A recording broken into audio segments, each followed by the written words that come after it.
there are two types. One is definite article, another is indefinite article. So definite article talks about a particular things. ಒಂದು particular ಆಗಿ ಹೇಳುವಂಥದ್ದನ್ನ definite article ಅಂತೀವಿ. And indefinite article is a and an. That is indefinite. ನಿಖರವಾಗಿ ನಾವು ಯಾವುದನ್ನು ಹೇಳಲ್ಲ, ಅದನ್ನ indefinite article ಅಂತ ಹೇಳ್ತೀವಿ.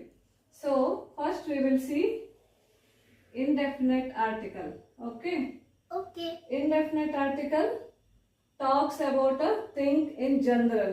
So general ಆಗಿ ನಾವು ಮಾತಾಡುವಾಗ book, van, so all these things is a indefinite. So ಯಾವ ವ್ಯಾನ್ ಸಹ ಆಗ್ಬೋದು, ಯಾವ ಬುಕ್ ಸಹ ಆಗ್ಬೋದು. ಸೊ ನಾವು ಪರ್ಟಿಕ್ಯುಲರ್ ಆಗಿ ಆ ಬುಕ್ಕಿಗೆ ಹೆಸರು ಹಾಗೆ ಹೇಳ್ತಾ ಇಲ್ಲ, ಇದೇ ಬುಕ್ಸು ಅಂತ. ಸೊ ಹಾಗಾಗಿ ದಟ್ ಈಸ್ indefinite.